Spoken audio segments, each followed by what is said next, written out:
You're listening to Beat Autoimmune and Thrive, the podcast all about reversing and preventing autoimmune conditions so you can live your most vibrant life as soon as possible. We talk about autoimmune root causes, actionable solutions, and inspirational healing stories. I'm Palmer Kippola, and I used to have MS.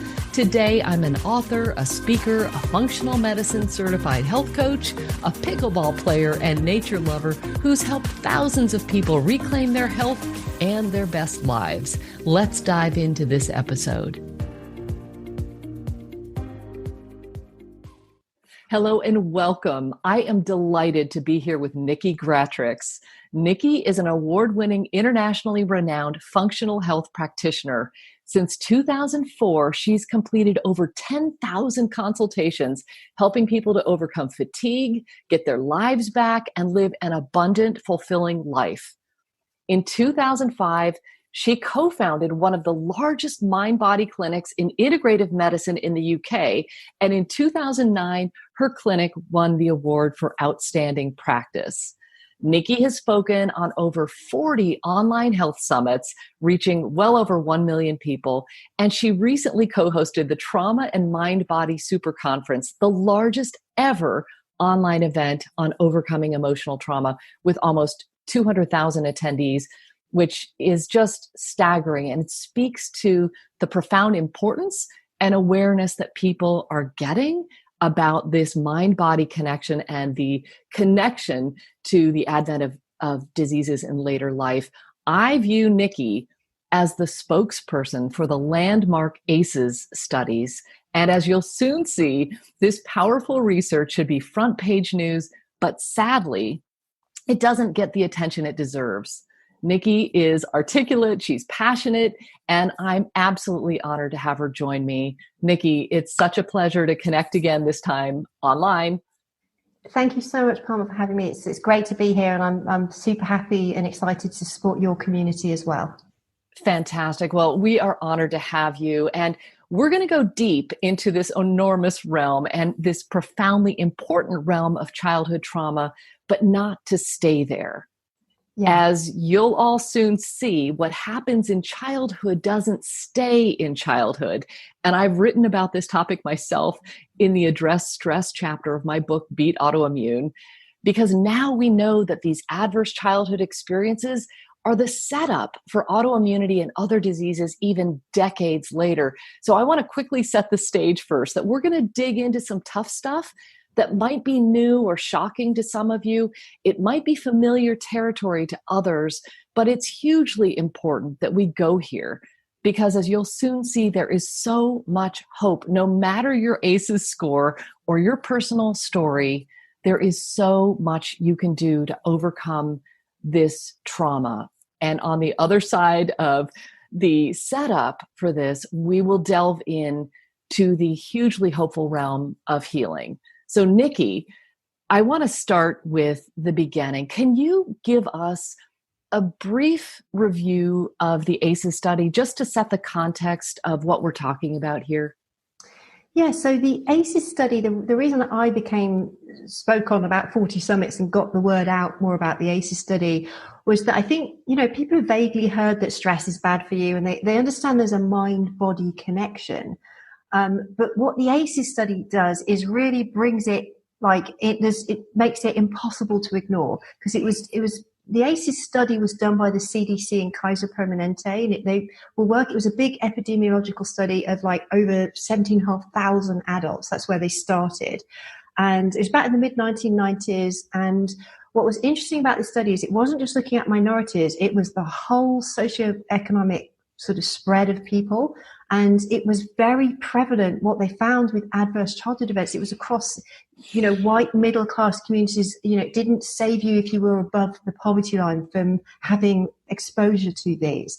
So childhood experiences, adverse childhood experiences, it's things like physical, sexual or emotional abuse, physical or emotional neglect, domestic abuse in the family, parents separating, incarceration by a family member.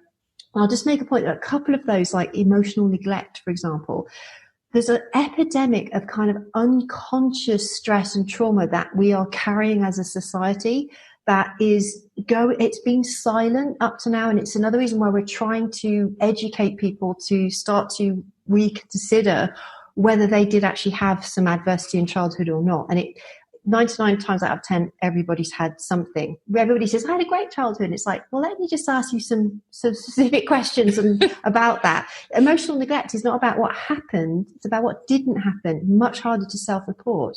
So anyway, in the ACEs study, the reason it's so important, and it's stunned all the researchers and it's had a massive impact it's probably one of the most important studies done in medicine. It showed that if you had a high level of ACEs, you have a dramatic increased risk of 7 out of the top 10 causes of death. If you had just a moderate level, like 6 ACEs, 20-year reduction in lifespan. If you had 4 ACEs, you had a 400% increased risk of things like depression, Alzheimer's, mental health conditions. And if you have just 2 ACEs, you have between a 70 and 80% increased risk of autoimmunity, just with 2. So, and it went across the board. And I've worked in burnout, chronic fatigue for many years with many people in that spectrum, Lyme, chronic fatigue, fibromyalgia. And that is really the poster child. If you have early life stress, you have a 6-fold increased risk of chronic fatigue in adulthood. And also, if you had 8 ACEs, you have, I think it's 3 times the risk of heart disease and 3.5 times the risk of cancer, or the other way around. But, the top 2 killers in the West. So the data was like shocking to people. And there's links with obesity. There's also links with diabetes, stroke, chronic pulmonary lung disorder, just across the board. So basically, if you have this type of early life stress, it's dramatically increasing your risk of all those chronic complex illnesses. And autoimmune is definitely up there, along with digestive issues. Like digestion is the other massive area that gets impacted by this. So that's why I talk about it so much. And perhaps we could talk about some of the mechanisms, like how does childhood biography become adult Absolutely. biography? We can help understand it. Yeah, I'll be led by you. That's fantastic. So a couple of things that you said are super important, and I want to just touch on a little bit. You mentioned that just about everybody experiences some form of trauma in our lifetime. We all will.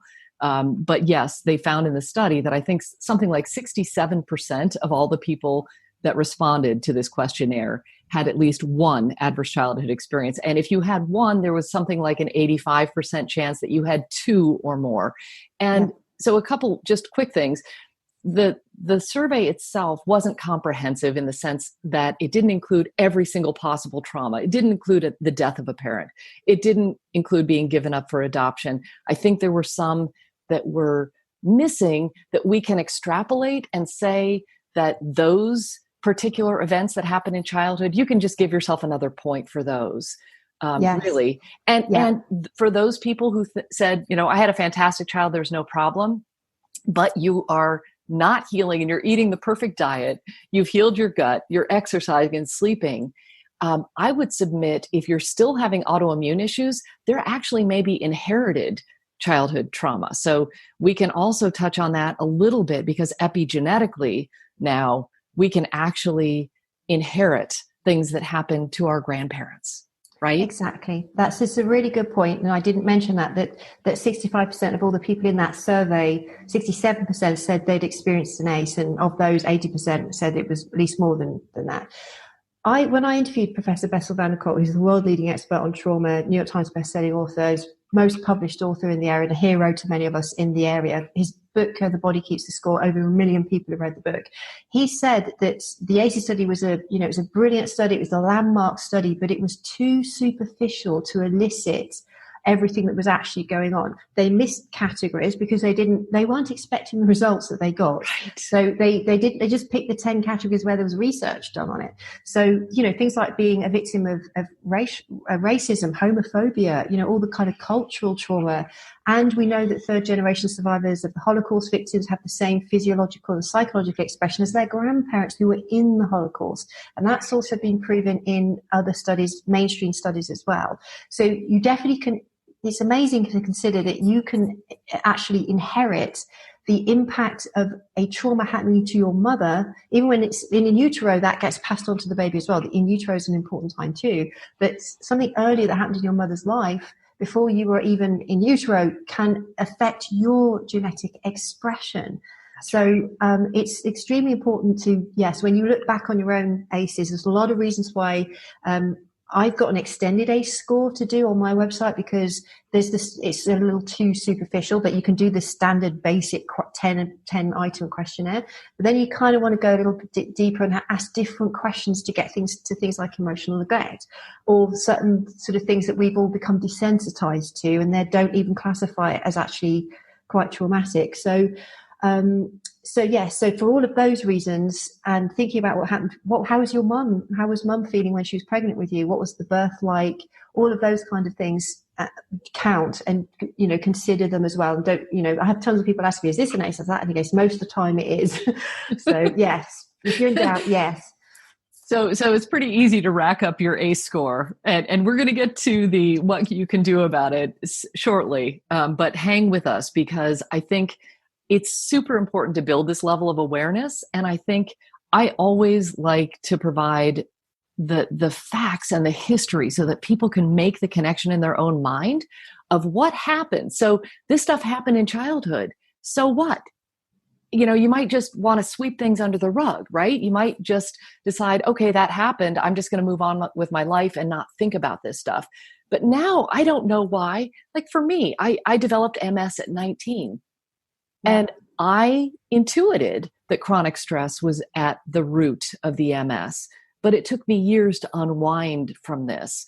So I'd really like to delve into the mechanisms of action, what actually happens in our bodies that when we experience this stress, take us through what's happening inside our bodies.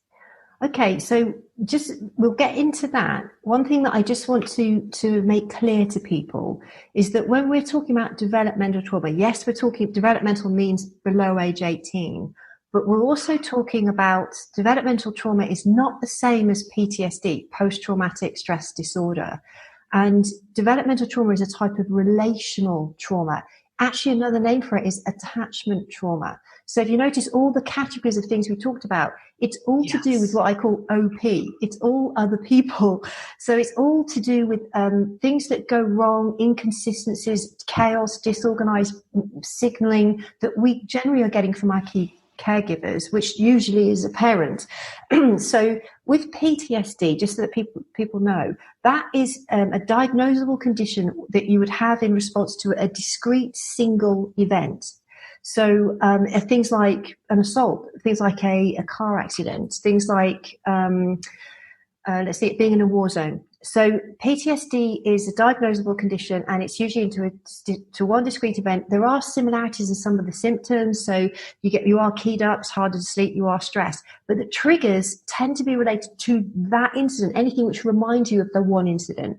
So that is rare. It's relatively rare types of trauma. And it's pretty curable, according to Bessel van der Kolk and the rest of them. So EMDR, eye movement desensitization, frontline intervention for that kind of thing. So what we're talking about is something trickier, because we're talking about the word trauma. We're talking about relational attachment trauma specifically. It's much more below conscious awareness, and it's kind of tricky because it's not related to one event. Because it's a type of trauma that is happening when the brain is imprintable, a state becomes a trait. It becomes your identity. So we're talking about sort of a sort of inbuilt stress responses that exist because of who you think you are as a person and why you're here is the source of stress. So it's below people's consciousness.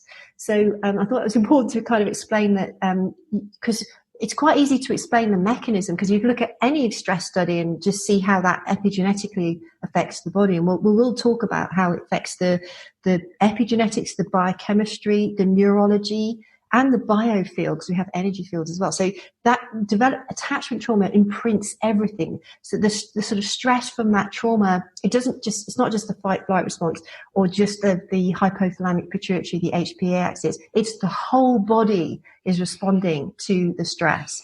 And it's not something you can just go away or fix with a pill, because it's to do with who you think you are in the world and how you feel about yourself. So it's like wherever you go, there you are. So I just want to pause on this, because this is so huge. And this distinction that you just provided, I really wanted to have you talk about this, and you just did so absolutely beautifully, That is just a brilliant distinction between the two things. And I'm so grateful that you led us in this direction. So please continue. Yes. So attachment trauma, I sum it up by calling it vitamin L deficiency. The upshot of attachment trauma is a love deficiency. It all comes down to not getting enough love, validation, connection, being seen, held, validated, right from a kind of young age through to matters all the way up to age 18. All of those years of development, the brain is still developing. So the brain also doesn't grow in isolation in a vacuum. Neural cells respond to external influences. So what generally happens when we get attachment trauma, which is basically, how do you transmit love to a child? It's not through just words. It's the emotional transition. It's the eyes. It's loving eyes. It's the way you touch. It's the tone of voice. They need positive encouragement. They need, not perfect parenting, but enough validation, being seen, validated, understood, felt. I mean, a lack of that is bad enough. Never mind, actual physical sexual abuse or other actual overt, kind of abuse as well. So most of us we also live in a society where we don't have much emotional intelligence going on. It's just a kind of chronic thing happening. So how often were we asked as children how we felt? A parent can do an amazing job at taking care of all aspects of a child's physical well-being, drives them to school, takes them to the gym, even a great diet. But vitamin L is as important as diet, as any other nutrient, as any other factor that massively affects physical health. So, and this is what the studies show, because when a child doesn't get that, and they've done this in separation studies with things like rhesus monkeys and so on, the effects are profound. So one of the first things from the date the trauma starts, where that child now doesn't feel loved, doesn't feel unconditional love. A child that age, all children are narcissistic before age 6, by the way, so they think it's all about them. They can never perceive that they're a good person in a bad environment. They never get that. Children are not able to perceive that they were a good person in a failed environment. It wasn't their fault. They'll always say it's me. It's something wrong with me. And that's where the deficiency starts. That's where the stress starts. If you already don't feel safe, lovable, good enough, worthy, that's stress already. And your cells and your brain and your nervous system are listening to that and responding to it. And now you're not safe. They'll go, oh my God, she's under attack. What's wrong? So that's already translated. Then it gets translated into the biochemistry. So the psyche's already gone into survival mode, like, oh my God, I've got to make up for the fact that I'm not good enough. So the psyche's already starting to adaptive strategies. And we can talk about some of those because they're really useful to identify what type of attachment trauma you may have had and how it affected you. But the biochemistry kind of goes, okay, this is not a safe environment. So the glucocorticoid receptors change in terms of their epigenetic expression, meaning that we get a lower threshold from the date this fear and survival mechanism started. So that means we get triggered into stress with less of a stress in the environment. So we're more stressed across a lifetime. That's one start. They've shown in separating mother babies in things like monkey experiments that your gut goes out of whack. You get dysbiosis and intestinal permeability. Then it happens within days in those kind of studies. It changes. We've had the psychoneuroimmunology. We have 30 to 40 years of research on that, showing that stress basically suppresses the immune system. It makes parts of the immune system overreact to things and attack things it shouldn't, and suppresses it against the bugs that we need it to work against. The nervous system is just the other side of the immune system. And we know the neurological impact is that somebody's either going to go into chronic fight-flight response and be upregulated into the sympathetic side of the autonomic nervous system through a lifetime from the date the trauma started, or they might have a freeze response, which is a kind of collapse response, and it's to do with the vagal tone and the wrong part of the vagus nerve being stimulated. So that's where somebody isn't in a hyperarousal state, they're kind of shut down, depressed, poor posture, limp muscles, depression, but that's traumatized. So not everybody PTSD is all going into fight-flight. With developmental trauma, somebody can go either fight-flight or they can go into the freeze response as well and spend a lifetime being semi-hibernated. And it also affects the mitochondrial function, the little powerhouse of the cells. That's what the cell danger response is. This is Robert Navio's brilliant work. he said in his paper, The Cell Danger Response, he's a world leading expert on mitochondrial function and a brilliant systems biologist. And he literally said, psychological stress, especially early life trauma, can switch on the cell danger response. Now your mitochondria are thinking you're under attack as well, because you don't feel safe, okay, lovable, and okay. So your mitochondria go into protection rather than energy mode. And then the fatigue starts. And then you've got you're sort of marinating inflammatory cytokines from an early age. And a lot of this is way below the consciousness of the person and the child. It's been there for such a long age. If it started before age 4, we're talking that's precognitive. So the body's already adapted to survive from that young age. The psyche is adapted, the entire biology is adapted, the nervous system's adapted because they're thinking they're under threat. So it's a natural response for the child to go through all that because they think they're under attack, basically. Oh my goodness. I love this so much. You paint such a clear picture of what happens. We are little sponges as children, and we have absolutely no idea what's happening or how we're marinating, and it's not our fault. And I really want to say this because I think a lot of people feel ashamed and guilty and did I bring this on myself? And we'll soon see that there is so much that you can do, and there is so much hope to get out of this mess. But I just think that the picture that you painted, the opportunity for healing, it's never too late. And I really, really, really want you to weigh in on that, because this is a lot to take in. This is, potentially devastating news that we're kind of screwed, right? I mean, from the earliest moments, our parents may have been doing the best they could, not knowing what they were passing along, not knowing the level of imprint that this would create. We didn't know that these survival strategies would lead to these coping mechanisms maybe, or lead to the personalities that we would develop, like I did, a perfectionist or a people pleaser. And Gabor Mate talks a lot about this in his profound work. But we have the opportunity to change our story. So we'll get to that in a moment. But I just really, really want to pause on the beautiful way of describing this that you've just taken us through. Yes, wonderful. It's such important sort of information to become aware of, right? Totally, we can start. We just need a multifactorial approach. That's one of the most important things to consider when we start reversing the impact of all of this. We don't want to throw out the biochemistry and functional medicine approaches and natural health medicine, and the biology is really important. We're totally going to address that, and we've made a lot of mileage in getting there with all of that. We don't want to forget things we can do just to rebalance the vagus nerve. And then we want to get to the psyche and do energy work as well. And that's when you bring all of those approaches together, that's when you start building a kind of strength, a virtuous upward spiral. Because as you address the biology that's been impacted by that trauma, that makes you feel better. When you feel better, you do more. That's right. And you feel better. So then you do more for the biology, and then you get this upward spiral. Mm-hmm. And you hit tipping points along the way where you might plateau for a while and then go up, as long as you know what the pitfalls are. There are dips along the way. There are in anything, at any goal worth achieving, there are dips. So just being aware of the pitfalls means you don't get stressed out or lose hope about them. But this is the key message that we were trying to transmit in the Trauma Summit. There's tons of things to consider. We had 90 different speakers because that was how many different sort of topics. We wanted all the bottom up things and all the top down things, so that you would, there was no way you could do that summit and not have had a load of things that you weren't doing before, that you didn't know about, that you could now do, and that were opportunities for heal. Because I did this, I've done that, checklist. I didn't know about that. Oh my God, that's that. There's this piece, there's that piece.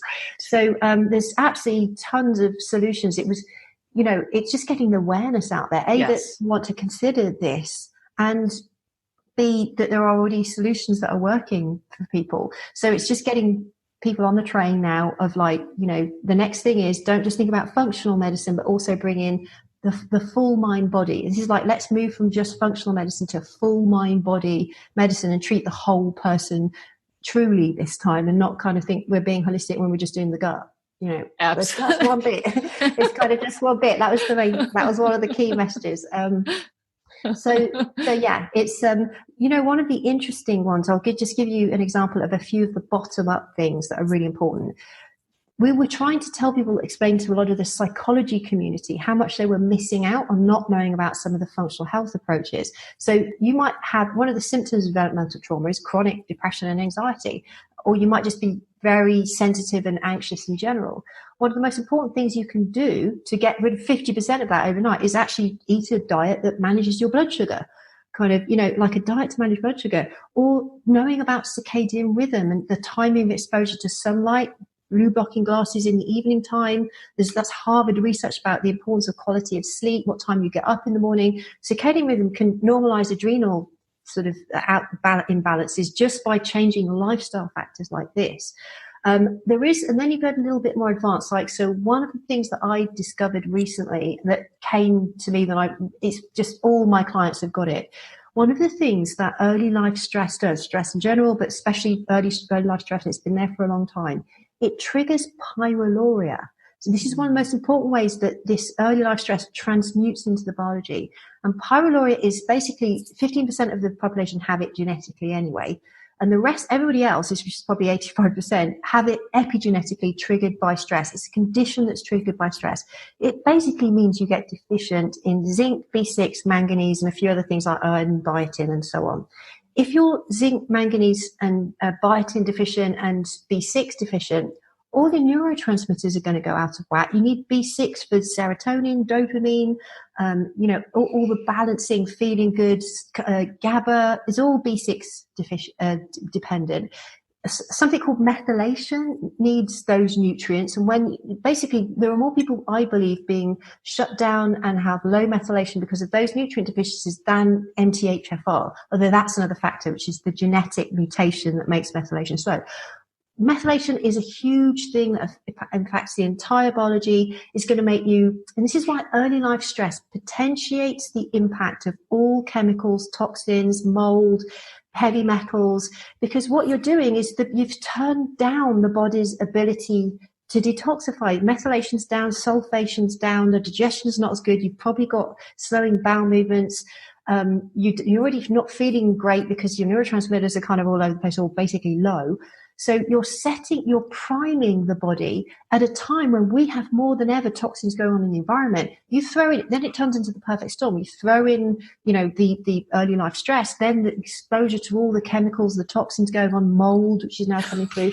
So the body is being potentiated to be more greatly impacted by all those things when you have ACEs, because you're switching and pyroluria is a big factor in setting all that up. It's one of the most root levels you can work at with somebody's correct the nutrients. And you have to be careful how you do it. I work with a practitioner. I'd recommend working with a practitioner because it will trigger heavy metal detox. Suddenly we get all your nutrients back in.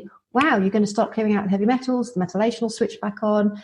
All the things, mitochondrial function will switch back on. So that's the biggest thing that I have when I'm dealing with people. Is like, is this person how much physical detox are they going to have? So pyroluria, and then there's all the other things like, yes, you want to heal the gut. You might need I give neurotransmitter support like GABA and dopamine just to help people feel better right away so they can even do the rest of the motivation.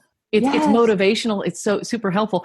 And I'm so glad you brought up pyroluria. And it sounds like these nutrient deficiencies are very much a root cause level. But what I'm hearing you say is that underneath that, even a deeper level, is that vitamin L deficiency. And so this, which we'll talk about shortly, this concept of reparenting, because guess what? We are all responsible for ourselves as adults. Like after age 18, it is now up to us. So we may not have gotten everything that we needed from our parents, but this is an opportunity for us to nurture and nourish ourselves with that vitamin L that we did not get as we wanted as children. But we also have to deal with those nutrient deficiencies and what I call as fights for the food, the infections, the gut health, the hormone balance, toxins, and stress. It is the entire conundrum of all of these factors that are marinating inside us. And as you said so beautifully, that these childhood traumas potentiate all of those root causes to an even greater degree. Yeah, that's it. That's how it works. This is why most chronic complex illnesses are complex because they don't just have the one cause. There's usually the mercury fillings with exposure through lead, through, not filtering our water. That's all accumulating. And then we're all chronically stressed, feeling like we're inadequate people and unlovable. You throw that in, and then you're setting, it's no wonder we have chronic complex illness. It's no wonder. So please continue. Take us through this. And I hope you get to this idea of reparenting, in the sense that there's so much that we can do for ourselves, but I don't want to lead you too fast because what you're sharing is so powerful. Yeah, there's a middle section where what you're doing on the biochemistry won't work, or it won't stick, if you don't also get to the nervous system and get the nervous system out of the fight flight into a healing state. So we're either going to pull it out of freeze, or we're going to pull it out of that chronic fight flight. So this is where stimulating the vagus nerve becomes like one of the most important things. We need to do this with trauma anyway. Stimulating the vagus nerve, it's the nerve of the rest, digest, detoxify, feed and breed. It's the bit that actually switches on when we feel safe, lovable, connected to others and ourselves. And that, when we get low vagal tone, that increases your risk of all-cause mortality. A low heart rate variability is a sign of low vagal tone. It's the best test we have for stress. So if you look at there's so much research about heart rate variability, but that's where the rubber hits the road when the mind-body connects, because the vagus nerve is the nerve that has nerves in the brain that are communicating to the body, and the body's communicating via the vagus nerve back to the brain. And that's why you have this huge bidirectional relationship between the gut and the brain. So what goes on in the gut happens in the brain. What's going on in the brain usually ends up in the gut. And the vagus nerve is the transit for that. So if you've got the stress, we know that chronic stress will lower vagal tone. So in that chronic state of stress, we're either going to dorsal vagal, which is not the good side of the vagus nerve, or the fight flight.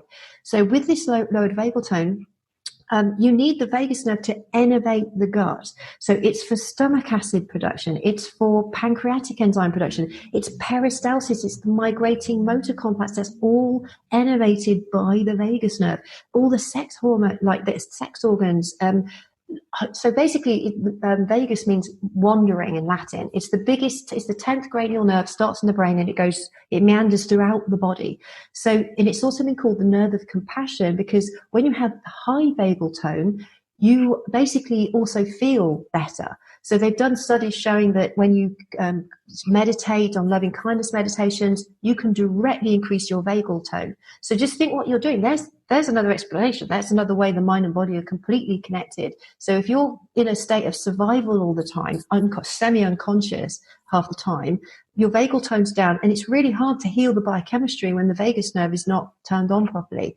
Now, there can be deeper things some people need to do to stimulate the vagus nerve. Sometimes there needs to be some brain regeneration, and I do things like stem cell stimulation through like PEMP therapy and red light. But vagus nerve stimulation should become and it's another thing that should become a way of life. So there's tons of ways to stimulate the vagus nerve. This is the brilliant thing again. Meditation, yoga, Tai Chi, breathing exercise is a huge one. Most therapies, psychotherapies are great. Even omega essential fatty acids stimulate the vagus nerve. Exercise, essential oils, Epsom salts baths. Like, there's so many ways to stimulate the vagus nerve, which is the great news. It's just building it into your lifestyle. So I talk about a 10-minute miracle morning, just 10 minutes doing maybe some breathing exercise. Bright light would also help as part of circadian rhythm. Maybe some gratitude journaling, bit of meditation, bit of exercise, and a cold shower, 30-second cold shower. It builds willpower as well. So when you start building all this in, you start building in the blood sugar control, you start building the circadian rhythm. Now you're getting the vagal tone great. It all starts to build up. You get water filter going. You start getting the chemicals and the toxins out. You get more sunlight, time in nature. Time in nature, there's so many papers, science papers about the benefits, psychological and physical, of time in nature. Grounding, earthing, being physically connected to the ground. Structured water, drinking the right types of water. So all of these things, we need to think about the brain and the nervous system, and you want to be stimulating the vagus nerve. There's also devices you can buy now as well that stimulate the vagus nerve. And I talked a lot about a device called the Modius Health device, Modius Health. It's being sold as a slimming device, but it's because if you are stressed all the time, you keep stimulating insulin and cortisol, and that's fat storage hormone. So the vagus nerve does loads of things. It will make you thinner. It will help you sleep better. So they're selling it as a weight loss thing. I have no financial connection with it, by the way. I just found it's about $500, and it was like, wow, I finally found a vagus, because people were asking me all the time, do you have a device? I'm like, yes. And it actually stimulates the vagus nerve via the vestibular nerve, and it goes behind the ears. So there's a little tip for people, and we could put that, if you want to give the link to people, welcome to do it. So the Modius and stimulating the vagus nerve, this is going to help people cultivate this internal state. It's the start point to help people feel calm enough to get out of their crazy heads and minds that are kind of spinning out because of all the trauma and the stress and the accumulated things. When you start to balance this all out, and you're doing vagal tone stimulation as well, you're sort of preparing yourself to actually then start to be able to have insights, awareness, and do the psyche work and the energy work to reparent. So it all kind of goes together, and you don't want to miss out anything. You don't want to miss out. There's so many things that are going to help you, so you don't want to miss out on anything. And there's so many things, but the beauty of this is so many of these techniques or strategies are simple. They're available. They're free. I mean, our deep breathing, soft belly breathing right under our nose, but we forget to do it. So I love the idea of a 10-minute morning practice and really cultivating that inner peace. And as I frequently talk about, we don't need to do anything to elicit the stress reaction. It happens automatically. We are more easily triggered if we've had this set up with these adverse childhood experiences, right? We're already here, right? Yep. I mean, just a little noise and we're on the ceiling like a cat. Do you know what I mean? With the claws. Yep. So we have to do anything we can to activate that relaxation response, which takes proactivity, it takes practice and time. This is not something that you're going to get out of, with a pill or with a supplement. And I always say, you can't, just like you can't supplement your way out of a bad diet, you can't exercise your way out of this buried emotional trauma, but you can do these practices one little step at a time. And as you so beautifully said, taking these baby steps of just maybe some deep breathing. Oh, I feel a little bit better. Well, maybe I changed my diet. My blood sugar is better managed. I now have more energy. Maybe I'll go for a walk. Maybe first thing when I wake up in the morning and get some morning sun in my eyes. And all of this helps to build this capacity and this resilience. I loved what you just said. Yeah, and also I will just give a HeartMath, the device, the inner balance device. I'll give that a mention as well, just because it's another way to cultivate a coherent, high heart rate variability. And that's a little cheaper as well. I think it's just over $100 or so, $150. But it works with an iPhone, and it's just another good tool to help people. And it gives you feedback on how high your heart rate variability is. Your field, the field that emanates from the heart, that's governed by heart rate variability, is it low, or could you actually raise it a little bit? And so it's a feedback tool that will help you, show you, you see, you weren't conscious of the fact you're actually really stressed right now. So it teaches you to become more mindful, and then practice a technique that's okay, I know when it's going too low like this, I do some breathing and I'll come straight back into a coherent state. And just practicing that, even if it's just 10 minutes a day, maybe that's part of your morning routine as well. So, and it's a useful, handy little thing to have. A lot of people are starting to use those more as well. So I found that particular tool, I just want to put a note on this, so powerful myself. I used it as a training device. It's a form of neurofeedback, right? You just clip it onto your ear like this. And I was in a high stress state a lot of the time. So I found that this little M-Wave device that they also create was like training wheels for bringing my stress down. It helped me to overcome my fear of flying. It brought me into that parasympathetic state. And I noticed that when I started practicing gratitude, when I started practicing forgiveness, my heart rate variability went up.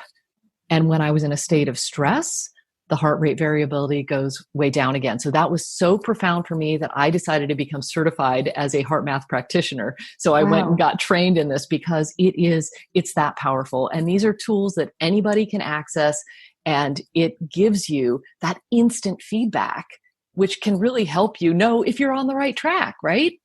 Exactly. So, sometimes technology can be great when it's used in the right way and we're not addicted to screen time and all of that stuff. But occasionally, it has its place. So all of those things, that we've talked about, you're already starting to build a really good foundational base for feeling what we call, better regulated. Like, so our nervous system, you're more easily able to come back into a state of calm, being grounded. And it's very important to, be in the present moment, physically present, with noticing your physical body, orientating to the now, because a lot of all the trauma and the stress, that's actually in the head, it's in the mind, and it's not in the present moment. And it's like there aren't any saber-toothed tigers in the room, but we might be behaving like there is. So that's all this idea of spending time in nature.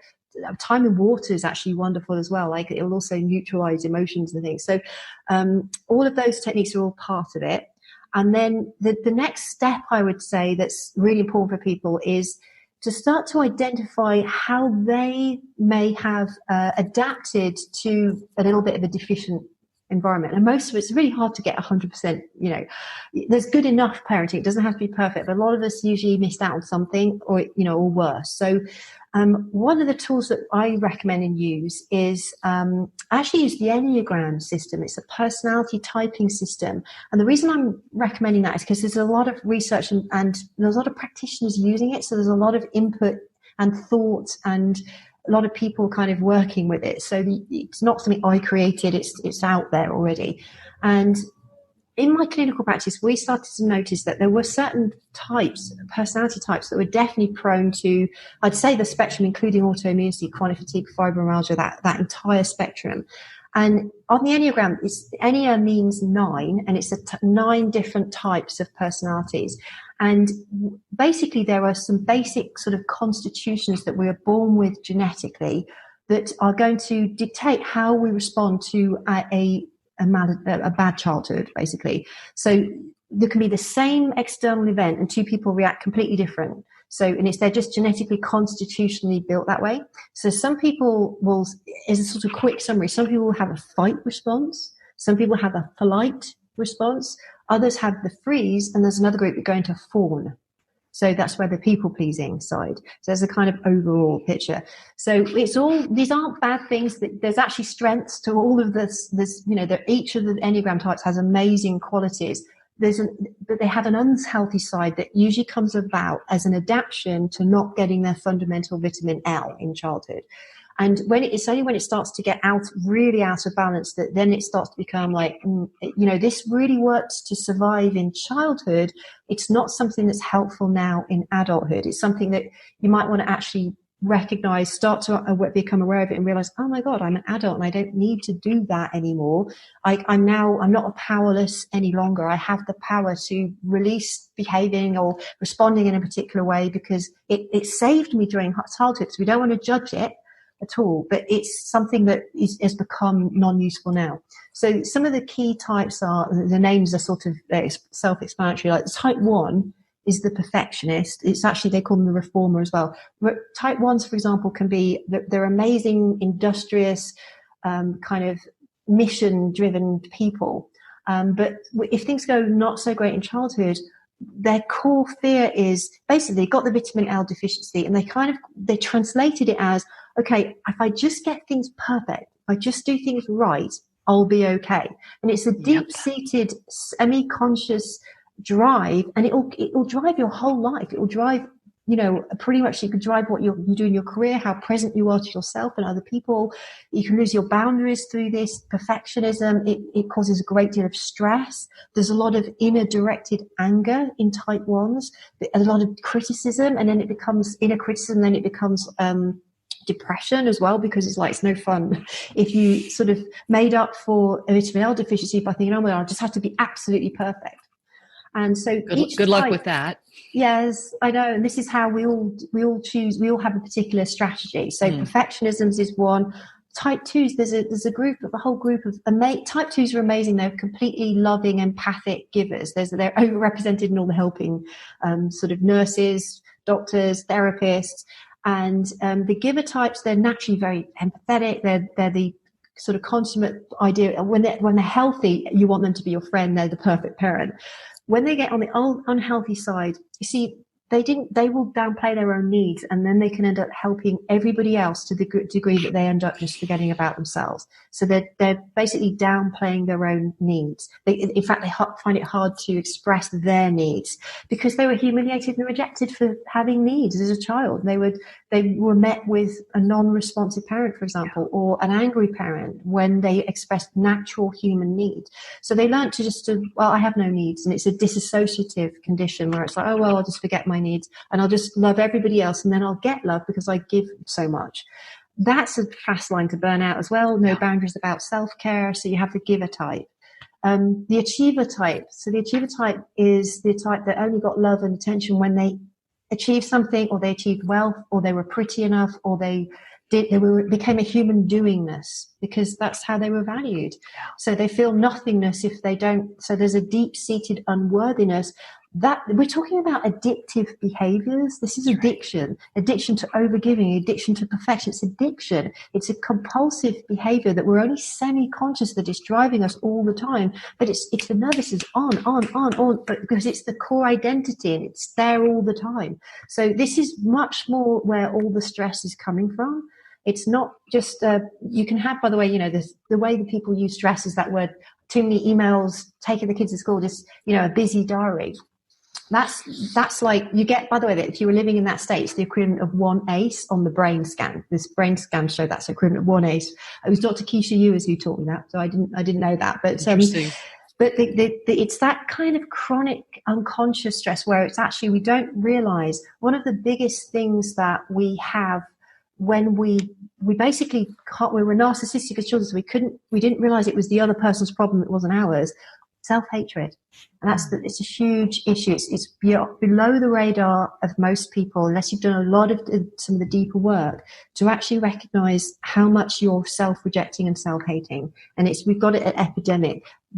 Heal that's going to help the biology. That's going to change your biochemistry. That's going to rebuild the nervous system.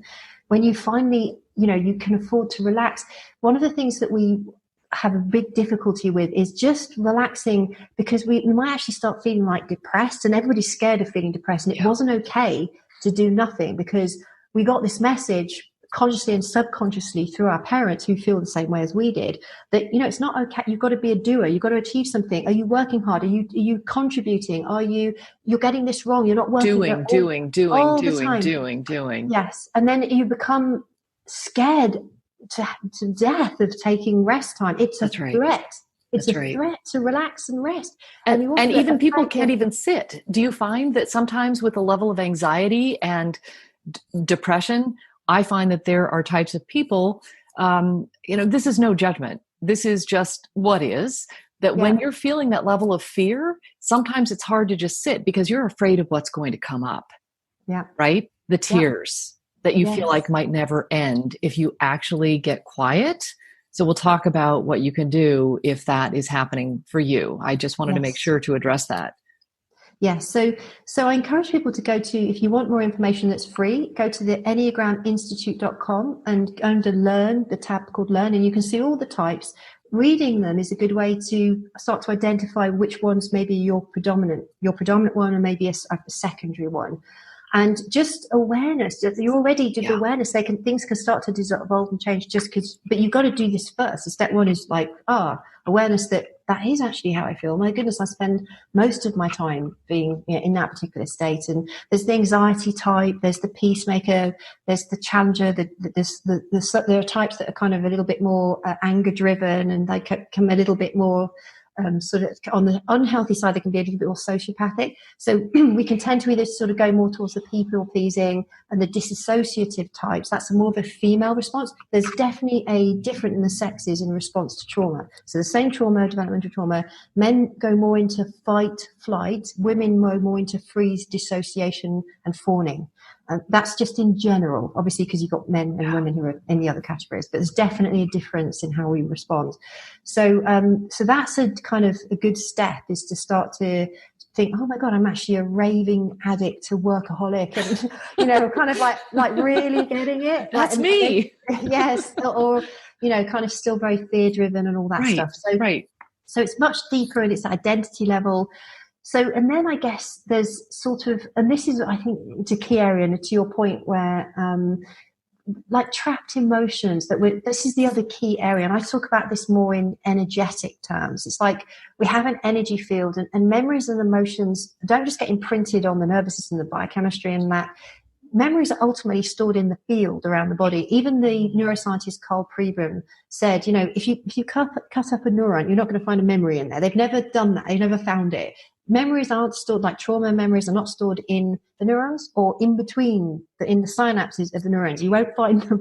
So what Preben said is that memories and skills and things that we know and stuff, the things we've learned, are stored in the field, which is created by all the neurons firing together. So HeartMath has shown we have a field around the heart. We also have a field around the brain.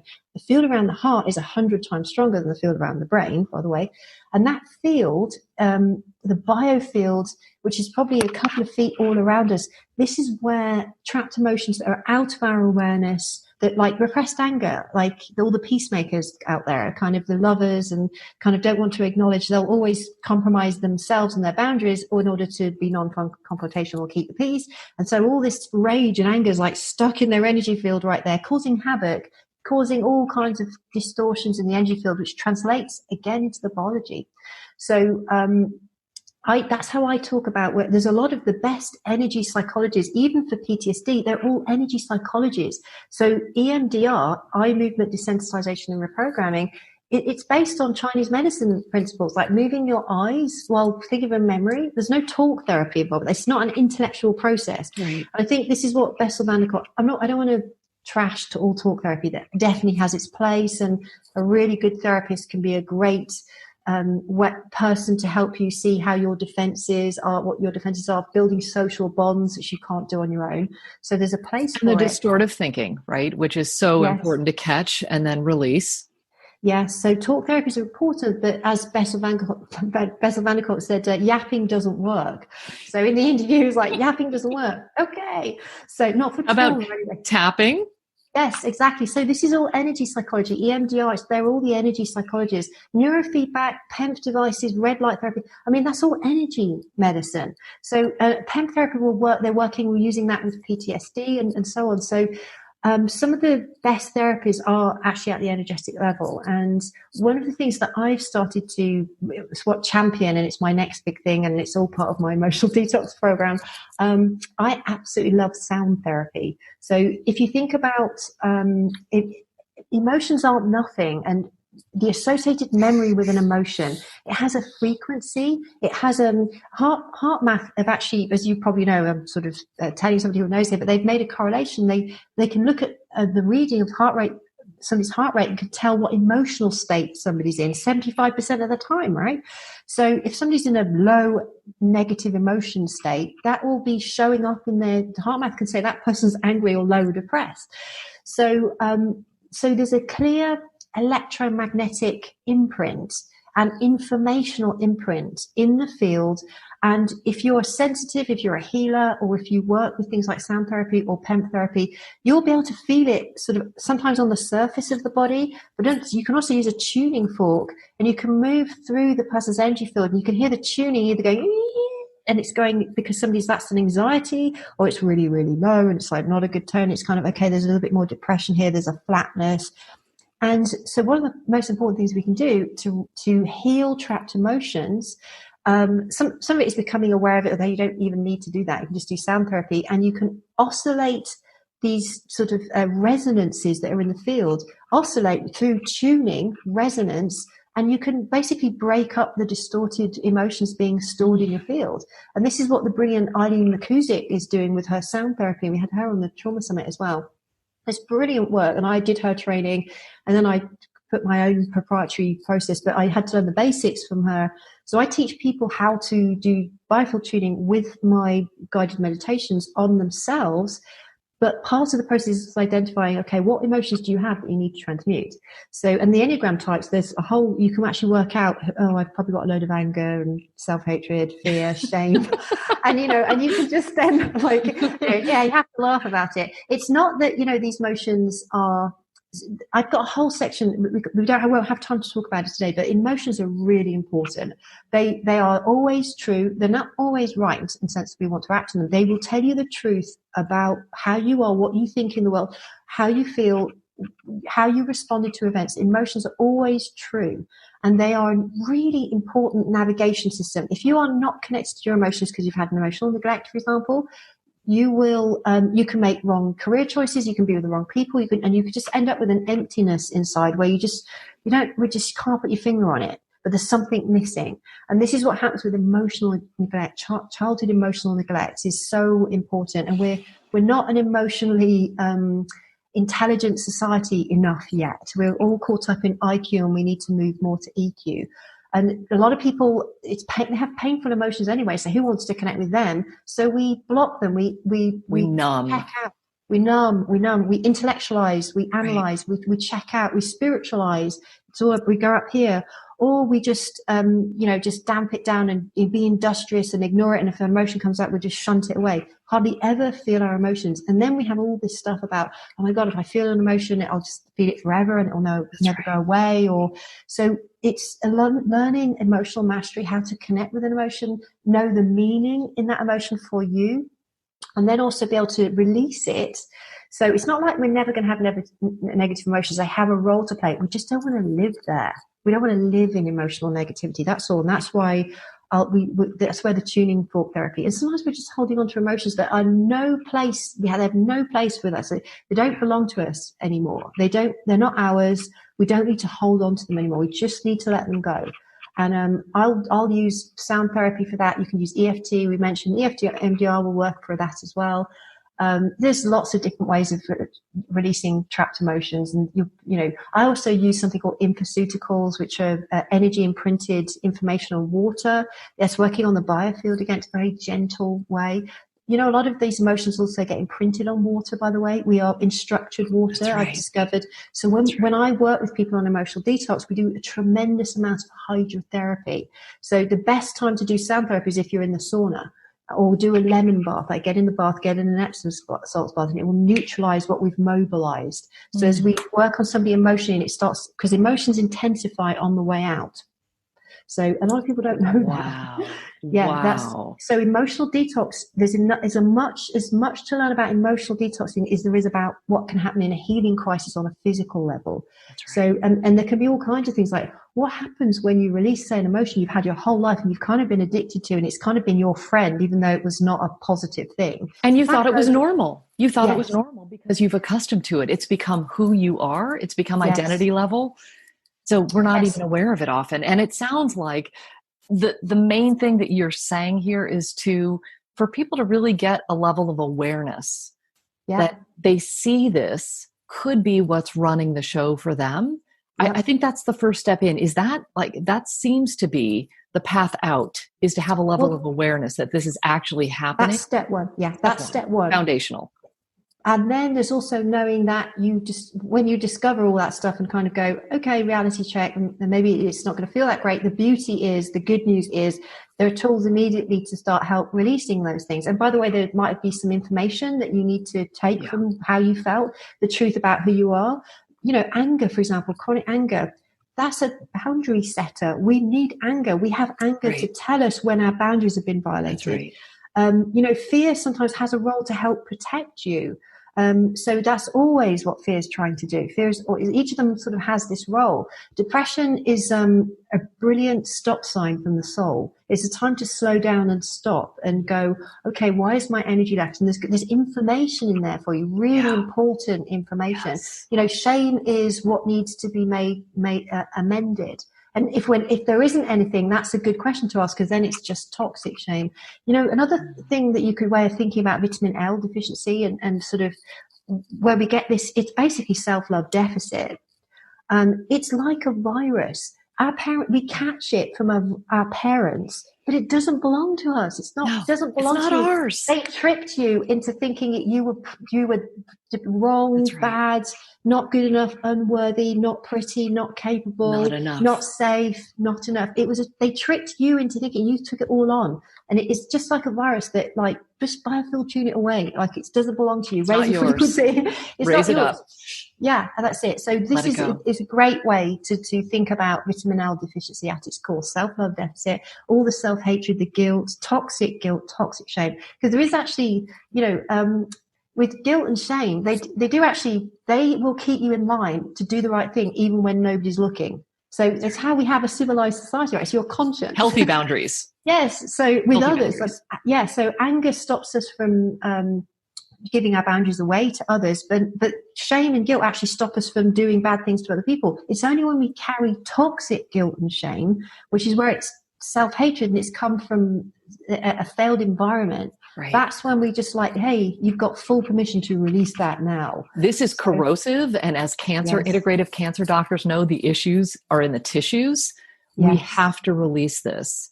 And I think, as you talked about awareness being step one, acknowledgement and acceptance, are those part of the words that you would use in terms of where we need to get to? Because I find that when there is a recognition that, yes, this happened, this is who I am, this is who I've become, we can actually get another level of shame or guilt or anxiety around this too, right? Yes. But then I think we have to let ourselves off the hook that this is not an opportunity to get more stress. This is an opportunity for self-compassion. Exactly that. So it's a strange thing when you realize how much shame you're carrying that you start to feel ashamed about the shame. So right. it has shame begets shame and judgment begets judgment. So you'll start to, I'm a really judgmental person. And now you're going down again. You're judging yourself for being judgmental. Right. It's endless. Yeah, so it's that's where you want to catch it and just step out of it rather than continuing the pattern. It's the awareness to recognize what's going on. Right. But certainly, absolutely, the more that you can cultivate a safe space through meditation, through heart math, whatever, being in a bath quiet with Epsom salts, whatever that gets you into that safe space. You've done all your work managing your blood sugar and getting good night's sleep and all of this so that you can get into this sort of, I call it neutral energy. It's also a sort of, it's what I call the safe space as well. And in that, you can just allow anything to be there. And not judge it as a failure. That's the state of acceptance. So that's definitely part of, like, if you can cultivate that state, you're sort of, first of all, stopping means that you can actually start feeling your feelings finally, because you've sort of not done any of that work. So breathing into the body means, now I can feel the feeling. What you resist persists. So if you reject that feeling, or you try and cajole it, or you judge it, or you're manipulating it, all that thing that love, all the thing that emotion wants is love from you. That is what will dissolve it. So it's like each of our emotions, maybe we've got trapped emotions around feeling resentful. Maybe that part of you that feels resentful, it just wants to be heard, recognized, acknowledged, understood, and it needs love from you. And this is the reparenting. So each part of that's the kind of what we are, by the way, as humans. I was going to start with that at the beginning, but we're a bunch of fragmented sub-personalities. Yes. So we set the intentions. I want to be healthy. And then what's happening in the subconscious is there's 20 different contradictions to that, where it's like, no, it's not safe for you to be that healthy. Oh, by the way, it might mean you have to confront something you don't really want to face in your life. Secondary gains from being ill. You kind of, there's a part of you that's in despair, another part that's absolutely hopeless and has just given up anyway. So it's bringing that's what you want to raise the frequency of the energy field. You want the coherence is integrated. And yes. When you start integrating, and by the way, those emotions, they have frequency. Look at Chinese medicine. Grief is all hanging around the lungs. Anger's going into the liver. So the frequency, that emotions, have a profound impact on the biochemistry directly as well. They're switching enzymes off and off, on and off. They are changing the epigenetic expression. They're changing the vagal tone. So if you think your emotions aren't affecting your biology, think again. They are the mind and body are one thing. It's totally one thing. And the body keeps the score. Time doesn't heal, it conceals. So even if you don't remember what happened, your body's kept the score the whole time. But these are all clues. And this is so powerful that when you feel those emotions coming up, instead of running away from them, maybe just invite them in a little bit and do this deeper Yes. inquiry. What are you here to tell me? What can I Yes. learn from this? And Nikki, you're giving us just, I mean, I cannot even tell you the nuggets of gold in this particular conversation, because all of these are clues. We can follow these gold nuggets or these breadcrumbs, however you Yes. want to look at it, because everybody who hears this is going to hear something that speaks to them. Maybe Yes. today, maybe a Yeah. year from now, maybe 10 years from now, finally you'll see that, oh, that anger that I keep feeling, that I'm giving, my liver's in pain. Maybe that is a message for me to dig deeper, to actually Exactly. allow that to come up. And it's safe. It's okay. It's Yes, okay. yes, exactly. That we've cultivated a safe space that I think this is also potentially where spirituality can be really useful in the sense that it might not resonate with everybody, but the idea that you have a soul that is unbroken and that is not affected by human experience, that is the space, and you can access it by getting into the safe space. It's there immediately as soon as you get into the safe space, and you come into the present moment and you just breathe and feel and come into the present moment. Now you're in the space that is the unbroken part of yourself that never was waiting for you to That's connect right. with it, by the way. That's right. That's a piece that's missing in Western psychology. And I definitely feel that that is a crucial part because, it's sometimes people need that. Some people have been through absolutely dreadful experiences. And That's right. I think to know through the worst of the worst. And maybe that's the part of you, the indivisible part of you, the part of you that continues after death, the part of you that takes the wisdom from this human experience, that the part of you that did actually choose to incarnate on this crazy planet, and then you went through all this stuff and to grow and to become. I think the whole purpose is to learn self-love. That's why we all came here, actually, and to learn self-love and to learn compassion. And that's how we're going to get a better body and a physically healthy, mentally healthy, and start attracting healthy relationships. And then it affects your finances as well. And this work, when you clear up the energies, everything improves. The upward spirals that we're creating, right? I mean, this is incredibly hopeful because I think the sooner that we can see these illnesses and our particular life situations as gifts, that these are opportunities to wake up, the faster we can accept, acknowledge, do the work, get into that safe place, and allow this energy, the quantum field, where we can create anything that we want to become, right? Yes. Yeah. When we connect into that safe space, it's a brilliant point to make. Yeah, exactly that. And that's why if you are still holding a lot of hatred, anger, resentment, why did this happen to me? Why have I got to deal with this?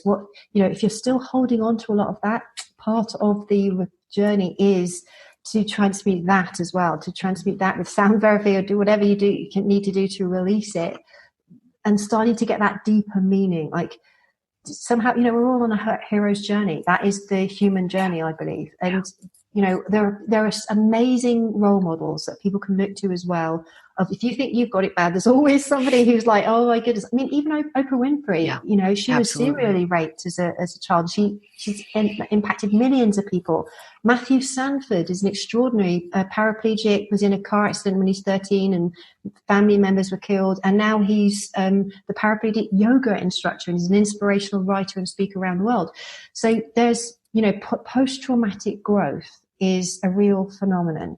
And it's what the state that, we can be utterly brought to our knees in order to be reborn. And we might never believe it maybe now, but when you come out the other side, you might look back and say, this is the best thing that ever happened to me, this illness, this thing that I recognize, because even though it was horrible or it was felt nasty at the time, it was the thing that springboarded me to learn new things, new ways of interacting so that I could live more fully and reach my full potential in life. And that's really what we're trying to get to. More joy, more engagement, a fuller existence on the planet, to live fully.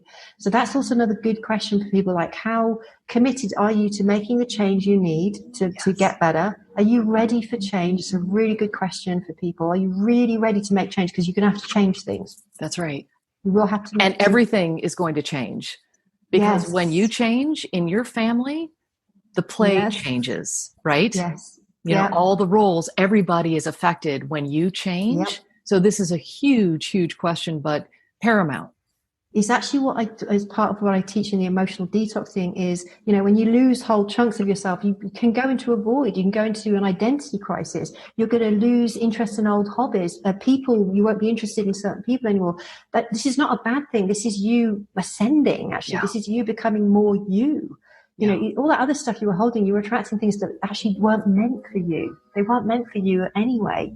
So, but there's that void time. So that's another thing where people need help on, okay, so I've made all these changes. You know, it can be a little, it can be sometimes a little bit of a rocky road sometimes of kind as you release things through, but it's knowing that it's all going to work out in the end. Like, you know, it's so important to ask for more and to want more and to engage with life in a way that's like, I expect more than what I have with this. I can get over this.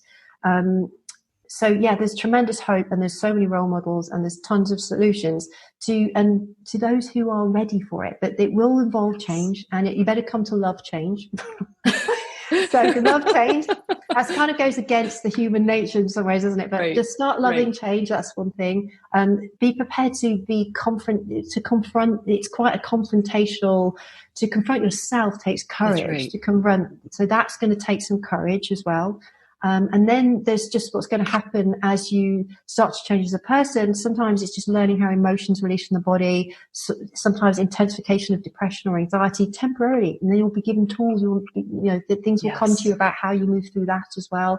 Setting new boundaries. How do you communicate with other people in tricky situation where you're not the same person you used to be, and maybe someone else was attracted to the old you and you're not that anymore. And so things will change, but, you're changing the frequency of your entire, the emotional set point is changing. That's right. So, and that, there's nothing more powerful, by the way, when you cleanse the energy field, there's nothing, by the way, sound therapy, there's nothing that will trigger heavy metal detox stronger than sound therapy. We're talking about, I call it sonic detox. Eileen McCusick, who's one of the world's experts in sound therapy, she won't take people on with tons of heavy metal. She's like, it's contraindicated because she's not qualified to deal with heavy metal detox. So I'm qualified as a functional health practitioner, but this is just to say this: when we're emotionally cleansing, there's nothing more physically rejuvenating. Just think about that. Oh my God, I cleared all this emotional stuff out, and I've released a ton of heavy metals. If that doesn't tell you the mind body are like deeply intertwined, then what does? So sonic quantum detoxing, that's the biggest issue. One of the things that I'm dealing with in my program is when people start to do this sound therapy that I'm teaching them, that all the heavy metals start releasing. Then it's, oh my God, the body's moved on to mold now. And I'm like, get in a sauna. Right, it's mandatory. Take your binders. Take your binders, get in the sauna. Yeah, I've got I have to show people how to do heavy metals detoxing. So there's profound, extraordinary tools are there for people who are ready for it, who are ready to go on the journey. And, you know, nobody's judging you for the timing and how fast you want to go slow as you or as fast as you need to go. But the answers are there. That's the beauty of like the hero's journey, is that we kind of think all is lost and despair, and actually the solutions are there. Just it's ready, waiting for you to just pick them up, basically, when you're ready. Nikki, you are a gift to this world. I just want to tell you, this was a masterclass in emotional healing. I mean, the depth of what you have shared with us and the solutions that you have provided to help us go from these downward spirals that we weren't maybe even aware were happening, to start creating this level of awareness so that we can start creating our own positive upward spirals is just astounding. And I'm so glad that you're doing what you do in this world, and your emotional detox program sounds powerful. And I hope that people take advantage of this, because, you know, going at this alone is difficult, right? This is tough stuff. Yeah. It's an invitation to change that is probably the most powerful that you're ever going to go through in your entire life. But you're not alone. All of us who have healed from these complex chronic conditions didn't just change our diets. We didn't just heal our guts. It's not any one thing. My framework that I use is absolutely holistic. There is no separation between mind, body, and spirit. It is all together, and we've got the science that proves that. So we can epigenetically change the expression of disease in our body, but we have to do the work. This is not going to come in a pill. It is not going to come in a supplement. This is hard work, but it can be as simple as acknowledging that this is what may be going on, and then taking that proactive effort to just make 10 minutes in the morning, start creating a safe space for yourself and allow the healing to begin happening. Because sometimes on this energetic level, things can happen at quantum speed. It doesn't necessarily need to take you 26 years like it took me to heal from the MS. This is available to us now at a much, much faster rate. So I don't have enough words to thank you for helping us on this journey, Nikki. Thank you, Parma, as well. And you're a great role model for people too, and you're also an inspiration for what you are doing, sending this type of work out, and your own life journey as well. So great admiration for you as well. And I've actually really enjoyed this interview. It's one of the best. I feel like it was one of the best interviews because of the interviewer. So thank you. I am so grateful about that. And this is truly, and I think partly because we're both so passionate about this and we understand how powerful it is to go through this. And I just want to say with such profound gratitude for you. Thank you so much, Parma, and the same goes to you too. I wish you all the best and hope to talk with you again soon. And that's a wrap. Thanks so much for tuning in. If you enjoyed this episode, be sure to subscribe, share it with your friends and family, and if you feel inspired, please leave a quick review so other people can find it too. Now, if you want to beat autoimmune and thrive, make sure you sign up for my free video training at freeautoimmunetraining.com. That's freeautoimmunetraining.com, and watch the first video right away. Take good care. Bye for now.